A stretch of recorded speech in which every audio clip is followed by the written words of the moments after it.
Morning again. It's Monday, October 5th, 2015. I keep going back to 19 because that's when it started. We're here today to talk to Al Hrabosky, former Cardinal closer and current Cardinal broadcaster, and we welcome you, Al. Thank you. Can you start out, tell us a little bit about your background and how you came along? Oh, how I came along. Well, I didn't make 3 Little League teams, didn't make an 8th grade junior high team, didn't play baseball 9th and 10th grade. At the time, I thought I was the best athlete my high school had. I had it down to a science as a football player. That was my love. I see. Had it down to a science how to hit a runner the split second he relaxed after the whistle. So that kind of got me prepared. Where were you from, Al? California? California. I don't say that too loudly, but yeah. And the first year, as I said, it was rejected all the time from baseball, and I used to try and play baseball just to stay in shape for football season, but I didn't start pitching until I was a senior in high school, and was drafted by the Minnesota Twins, but it really didn't offer me much, and so I decided to go into a junior college because that way I could sign inside of a year or two and try and learn a little bit more about pitching. And I was very fortunate in the fact that, and appropriate, because growing up in Southern California, even though I could throw hard, I wasn't that big. And if I wouldn't have been left-handed, I wouldn't have been drafted initially. And then after high school, I missed 2 different drafts. And the last day, then eventually was drafted by the St. Louis Cardinals in the January draft, which they don't even have anymore. And if I wouldn't have been left-handed, I wouldn't have been drafted, period. Mm-hmm. But I played semi-pro ball in Wichita one summer, and a Cardinal scout offered me a contract, and I said I want to play another year of junior college, and then I wanted to sign. But I had to deal with the California scouts, and they didn't like me because of my size. Just as a personal question, where did you go to high school in Southern California? Savannah High School in Anaheim, California.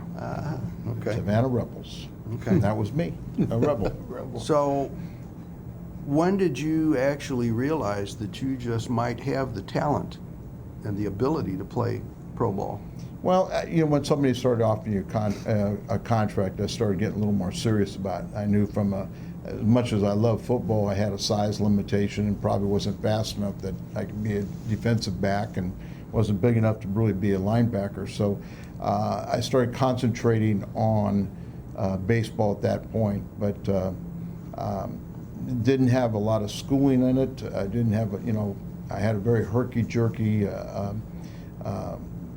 really a very flawed delivery, but it was what was most comfortable to me, and it was very deceptive. So it allowed me that opportunity to really kind of hide the ball, and it was explosive pitch that hitters would pick up my motion and not my release. Were you always a pitcher? As left-handed, did you play outfield, first base? Outfield and first base. Could you hit?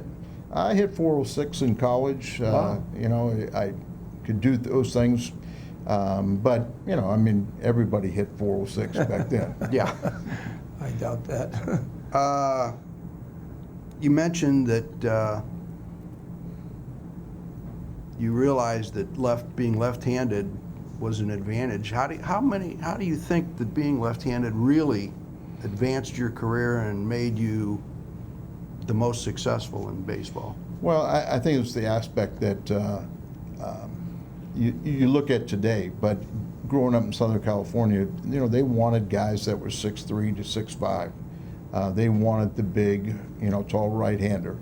And as I say, they wanted the guy that was big and mechanical and looked like he was going to break down. Where you saw the smaller kid that looked, say, Pedro Martinez or Carlos Martinez of today, that looked like an athlete and could do things very naturally. But they wanted the big, burly guy, like I said, just looked like an accident waiting to happen because they were too mechanical. Mm-hmm. So in the sense, I didn't fit into their size criteria, being right-handed, but being left-handed, they would accept you at a smaller size. So you kind of broke the mold a little bit.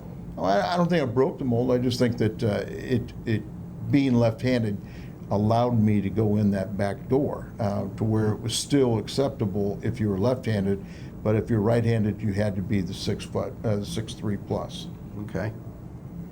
How many different teams did you play for? 3 major league teams, 3 different ones. St. Louis came through their minor league system, got to the big leagues, Kansas City, and then Atlanta. Okay.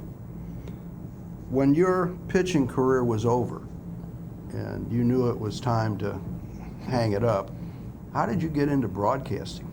Well, first of all, my very last year, just show you how smart I was.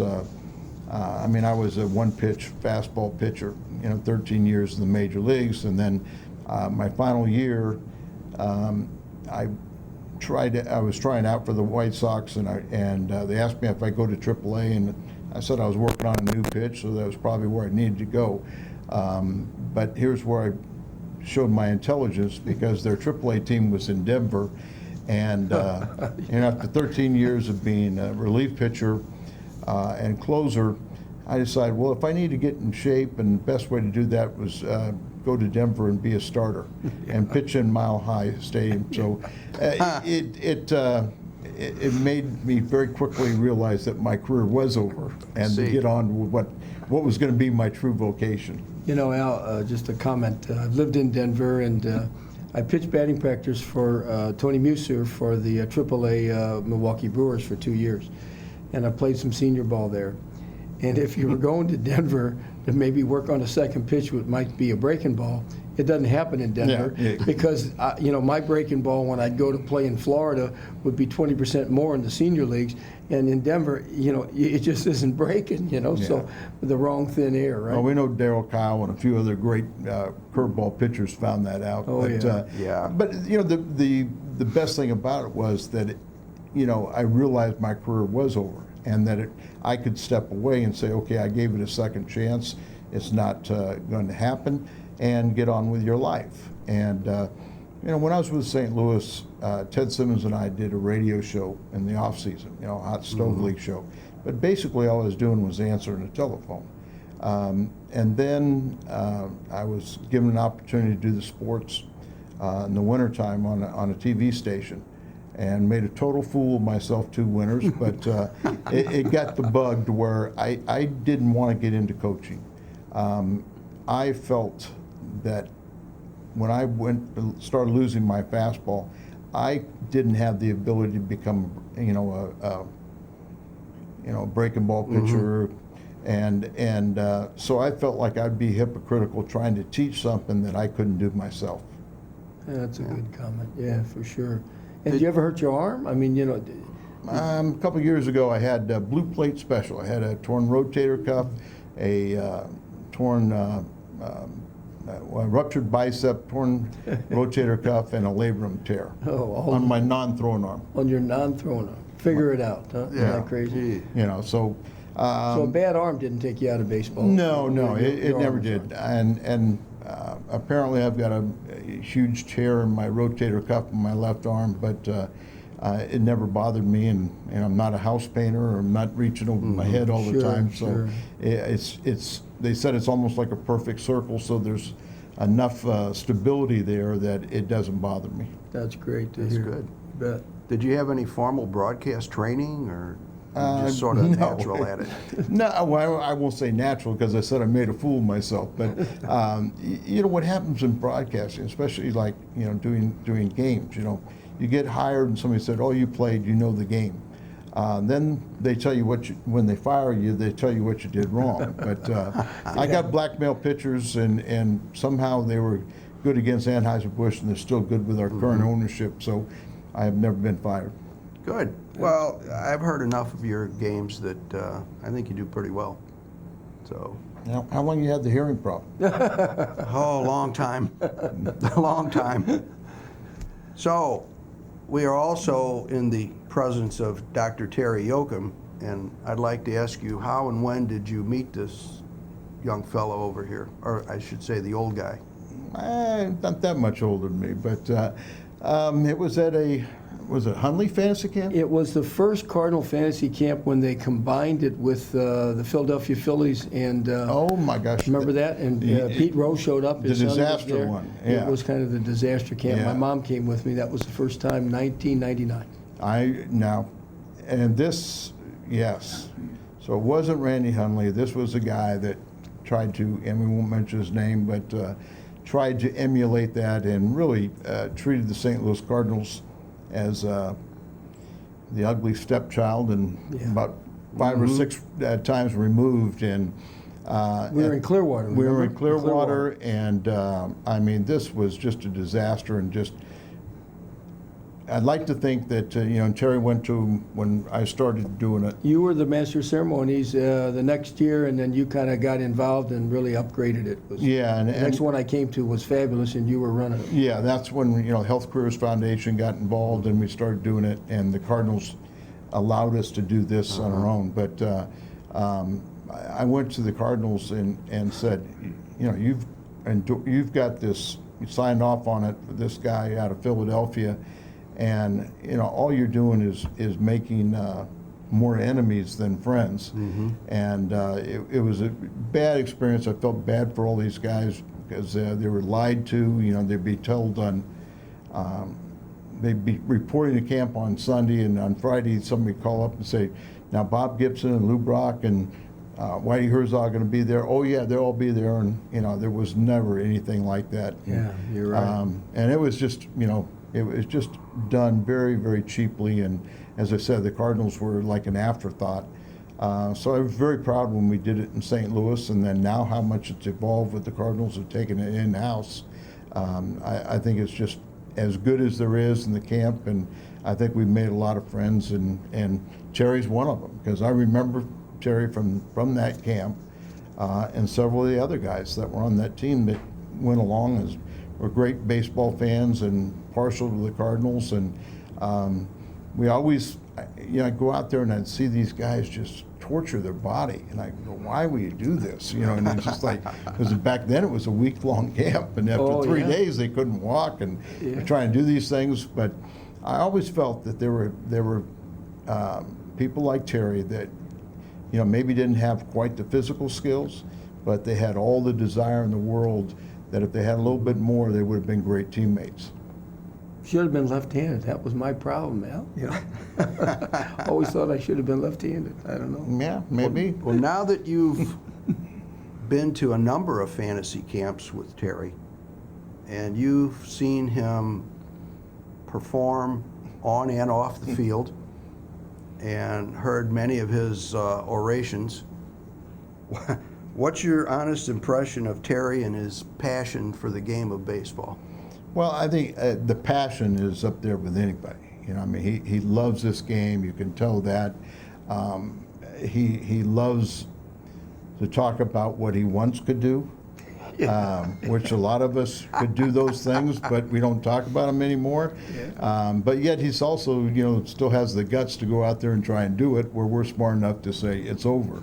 But and that's what I think, when you go to a fantasy camp, it helps if you can play a little bit, but the camaraderie, the storytelling, just having that personal touch with the players and the fans in general, the campers that come out there, you can just see how much they love Cardinal baseball. And it I get goosebumps thinking about it right now, because it makes you very proud to wear that uniform and to know that the caliber of campers or the fans that you have there that are just, think and worship, that uniform and what it stands for, all the success. And it's amazing, because you'll see very, very successful people like Terry that will come out there, and for that week they try to go out there and live that dream, which also allows us to relive that dream too. So I just have the greatest respect for these guys that want to come out there and do it one more time. Just as a matter of background, when I was 14 years old, I lied about my age. You had to be 16 to be an usher at Sportsman's Park on Grand and Dodier. And I used to take a trolley car from South St. Louis, Cleveland High School, 15 cents. And I went up there and got paid $3.50 a game and $5 for the hot dogs every game. But I watched You were the great. overpaid. Yeah. Yes. And I was able to see the great Stan Musial and Kurt Flood and Ken Boyer and Bob Gibson and Red Shandy's and some of the Julian Javier, Bill White, these great players, and even at the end Roger Maris played for us for a couple of years. As a young boy, all through high school, I got this great love for the Cardinals and the greatest love and respect for the greatest Cardinal, Stan Musial. And it was at the end of his career. And it was just kind of built in me as a kid. And I loved the game and wanted to play. And my whole life, Al, if I looked at a little book when I graduated from Scruggs Grade School, what do you want to be when you grow up? Number one, I want to pitch for the St. Louis Cardinals, and I want to be a good chiropractor like my daddy. Those were my dreams in life, Mm-hmm. And so I grew up loving the Cardinals and watching them and listening to Harry Carey and listen to the great Jack Buck. And so, to go to a fantasy camp and take my mother, if you remember, I had my Yeah. mom. It was her 80th birthday. I'll never forget. That camp was run by Clint Hurdle, and he's a funny guy. And, he told a lot of jokes, and he kept you kind of laughing. That was one decent part about that camp. We were at Clearwater because Jupiter wasn't done, remember? And Al Langdon had closed. And it was a week-long camp. I mean, I didn't realize what I was getting myself into. And my mom, God bless her, I said, I'm only going to play a couple of these games. And no, if you're going to play third base or you're not going, I'm going to come. God bless her. She comes, you watch us play every game, and got to talk to guys like you and Lou Brock, and she loved the Cardinals. And it just, hey, if you're from St. Louis, you love the Cardinals. It's part of your life. Yeah, as you should. Part of your persona. Well, I think the one thing is, I mentioned earlier it came from California, but I think so many of the Cardinal fans, the players, there's almost 80 players that live in the St. Louis area, are former Cardinal players, because it's such a great place to raise a family.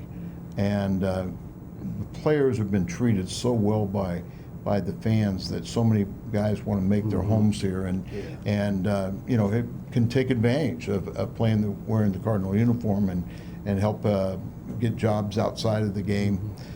So that's just another testament to the fans here. I know you've been to several fantasy camps now with Terry, and there's always stories to tell about what goes on and what Terry did or didn't do or thought he did. That may be better. Yeah, that's about right. But perhaps there's an interesting incident that happened at the 2008 fantasy camp that involved Terry and you. And can you talk about that a little bit? Well, Terry is very, very serious when he's on the field, and has a lot of pride in his ability to pitch. Sometimes we forget that you get a little older and maybe you lose a little talent. Most of us realize that before some of the campers realize that. But I was managing a club one time, and Terry was pitching, and of course he has to have his whole.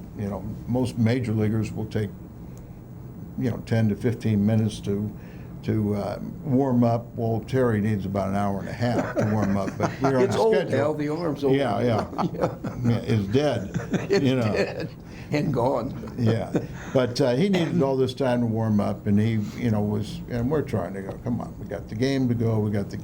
So Well, yeah, I've got to use a little power, because he still could throw the ball a little bit, and maybe more importantly is he could will his way through things, and was very serious out there, and so I had to use a little psychology on him, and I had to, tell him that what was going to happen that day, and see if I could psych him out. Now, you were managing the opposing I was team. managing the opposing team, and remember the Mad Hungarian, there's no rules that pertain to me, so I could walk out there on the mound, and I could talk to him as he's warming up and trying to put a little fear of God in his mind, and Encourage him a little. no, the other way. Oh. The other way. No, I mean, I remember exactly what he said. Tudor didn't let me warm up in the pen. I had to warm up on the mound. Tudor didn't tell me to the last minute.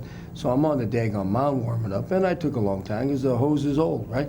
And Al walked out, and we're friends, and he's standing pretty close to the mound while I'm warming up.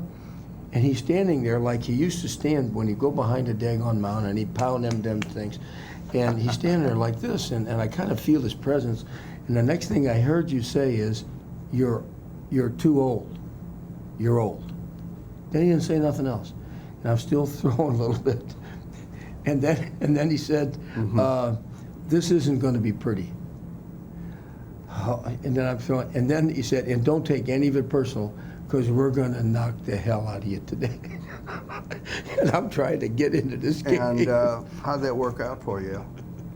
Did you knock the hell out of I him? think we won the championship. Yeah, Yeah. They knocked the hell out of me that day. And I turned to him and I said, you know what, Al? I know I'm old, but I'm not dead. And I'm going to give you the best I got today. And it probably won't be good enough, but I'm going to give you what I got. You ever heard of earplugs? And the next thing is, why are you falling into the trap of talking to me?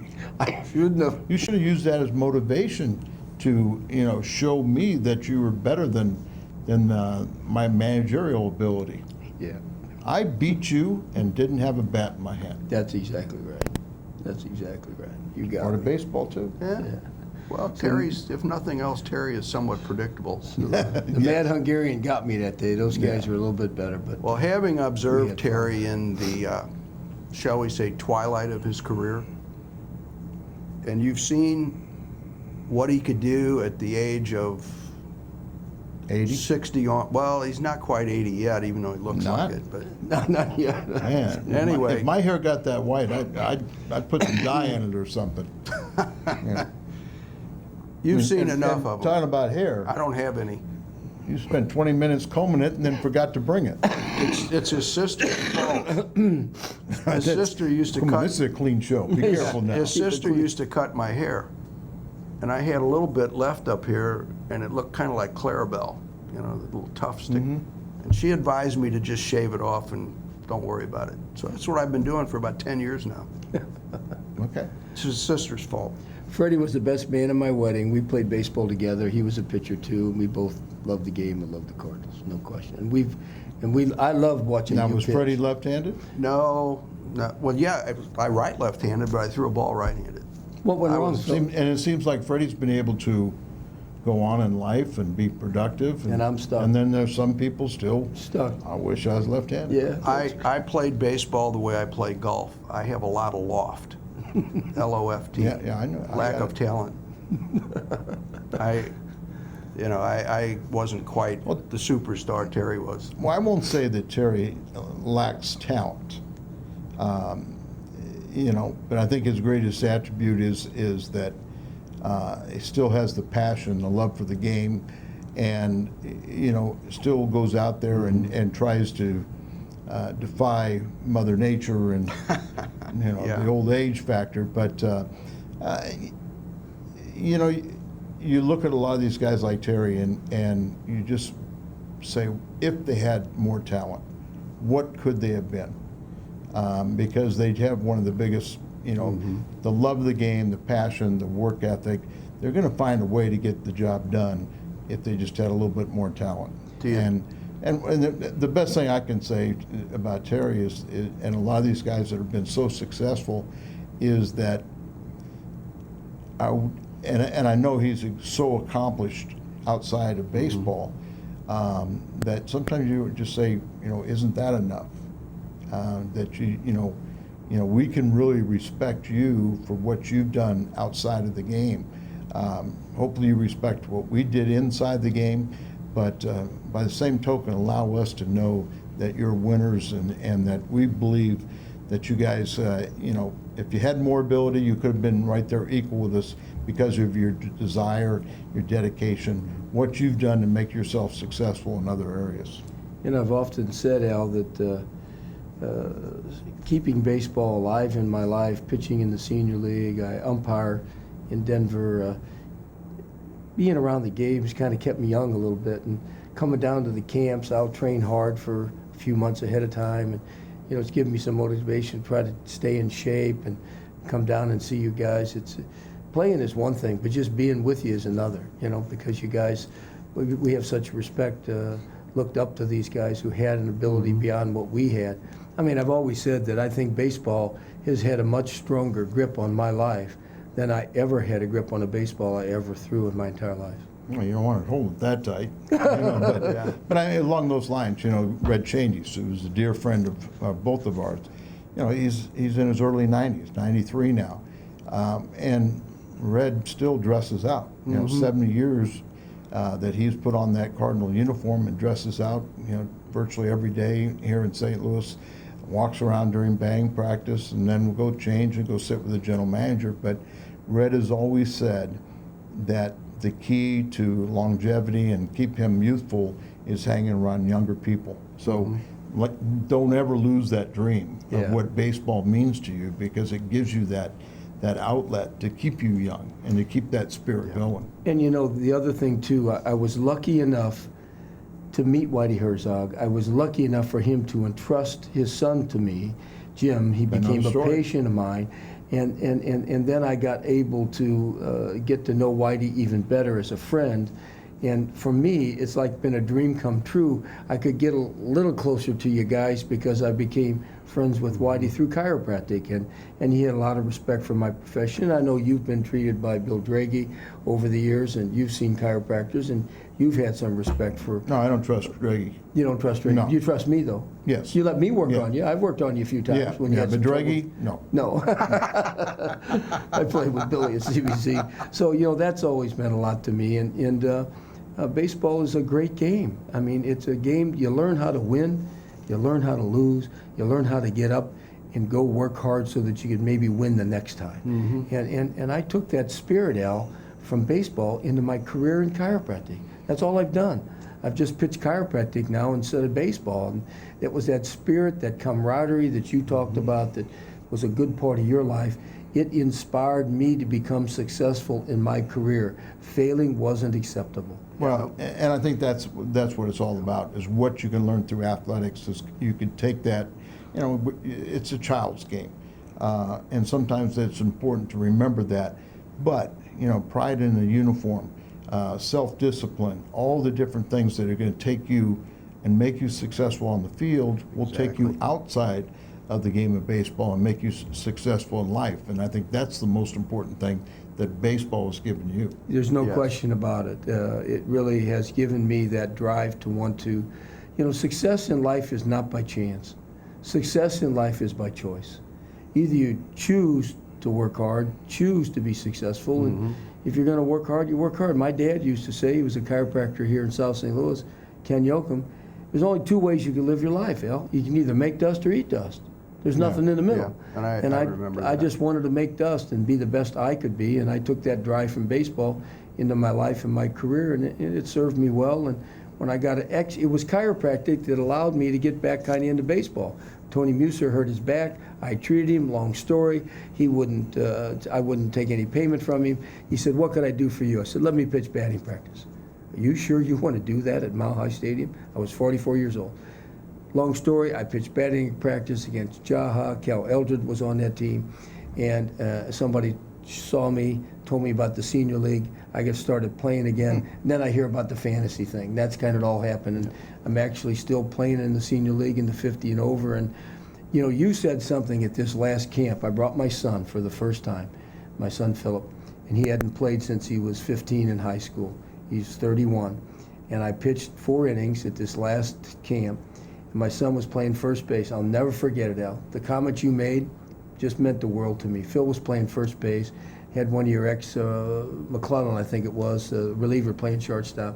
Had a guy on third base, and we were playing our last game, and we were on our way to the championship game. Phil was playing first base, and there was one out. Ground ball to shortstop. This guy on third, pretty quick, young guy, kind of short, and they throw the ball to first, and the guy takes off. Phil's at first.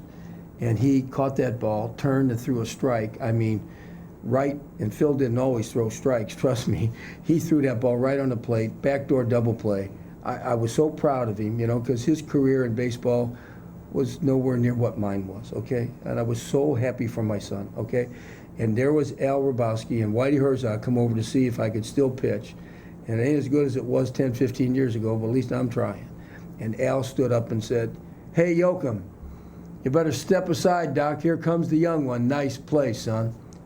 That meant the world to my son and me too. I really appreciate that comment. Yeah, I remember Philip, And but just having that ability, to play with your son one more time. Yeah. Remember the great Jack Buck, and he had a poem and wrote poems near the end of his life, and there was one about having a chance to play catch one more time with his dad. And so, those are the memories now that Philip will take. And I'll still remember one year at the fantasy camp, we had 3 generations. We had a grandfather that was 72, the dad, and then twin boys that were like 30. Wow. We had an age, minimum of 30 at that time. And there must have been 20 family members that came out to watch those final weekend That's and come out terrific. and see them. But never was going to happen again. But there, that one time, your grandfather, father, and 2 grandsons going out there, and I think we all have those experiences that we can talk about, our dads, moms, or whatever, that through baseball, you have that passion. And maybe at times family members don't get along, but they can kind of go back and they can remember that, the good times that they had, with a dad or a grandfather passing his knowledge of baseball on to, someone younger, and kind of perpetuating that over the years. John Tudor was our manager. Come Sunday, Phil had a pretty good tournament, pitched 2 games and hit the ball good. Now, I've been to 5 camps. I'm coming again for the 6th time. As long as I'm healthy enough, I'm supporting this camp. I'm supporting the Cardinals. The fun I have, it's the best week I have all year. Give another lecture, I can give another lecture, But doing this is great, And when John Tudor stood up, he had the game balls, and he voted my son MVP of our team. I've been there 5 times. I never got no MVP ball. I was so proud of my son. It meant the world. And when we left Al, my son lives in Nashville. He's a professional drummer. Don't get to see him that much. He's gone, traveling and stuff. And we're riding to the airport, and he says, Dad, he says, I know it took a lot for you to get in here at the last minute, and it's cost a lot of money to do this, but I just want you to know this is the greatest week I've ever spent with you. Make you want to cry. Yeah. I mean, it really was fabulous. So Phil and I are coming again. You got to put up with me one more time, man. Well, I got one last question to wrap this up. And this is going to be the question that puts Al Hrabosky on the spot. Nobody's been able to do that yet. Well, if, in fact, Dr. Yochum had been left-handed, do you think he could have made it? You got to remember, too, the first time I ever saw Terry was probably, when he was in his mid-40s. Yeah. So, even at that time, I saw the desire, I saw that, but I didn't see the fastball. Yeah. So being left-handed, we all know John Tudor or some of these guys are crafty that you don't have to throw that hard. I would have to say, and this is no slight, but I'd have to say probably not, because the chances are even getting signed is so remote.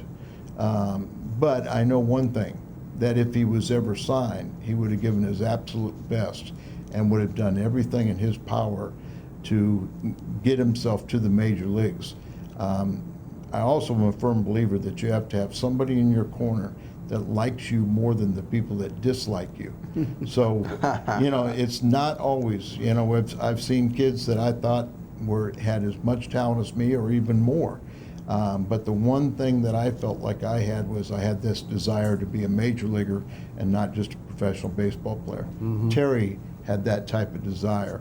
So whatever he could have achieved, I know he could look himself in the mirror and said, I gave it my all. Great answer. Great answer. Freddie watched me play. When I was younger, I threw kind of 3/4 to the side, and I threw pretty hard back then. Fred, You did throw hard. but nobody taught me to pitch.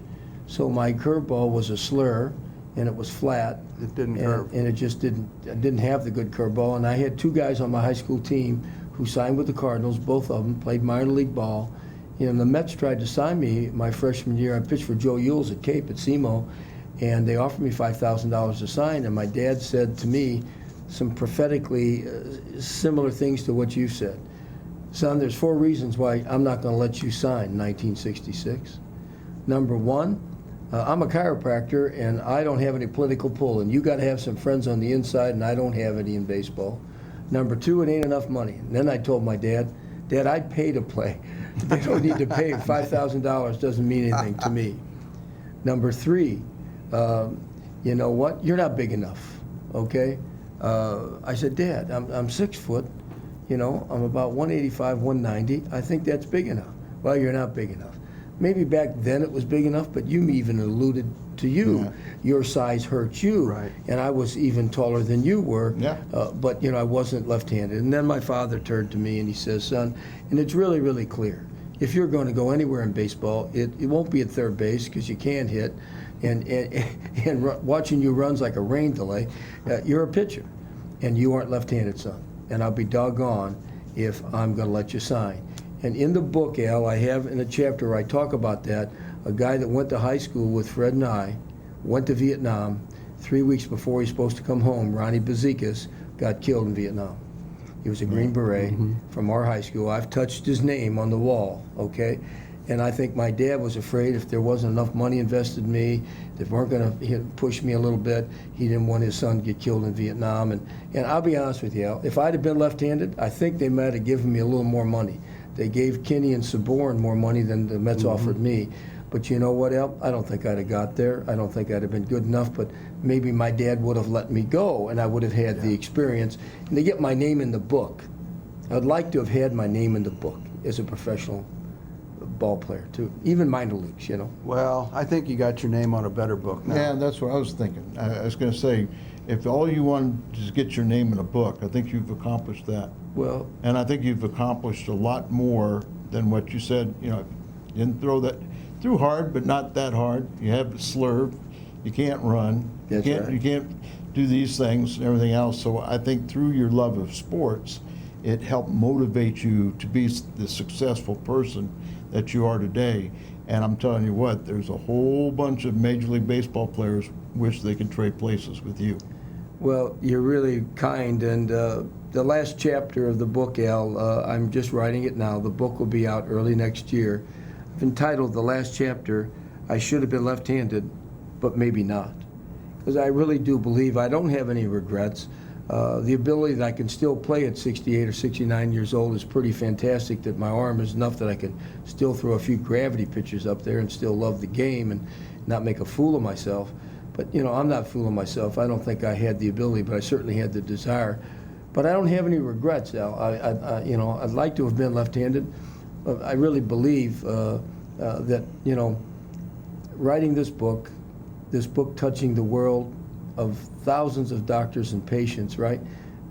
That probably is a bigger contribution than I could ever have made if I'd have thrown a ball with my left hand. Absolutely. You know, absolutely. And I believe that to be the You know, case. and I mean, you know, guys that didn't make it have all made sacrifices in different ways. You know, I mean,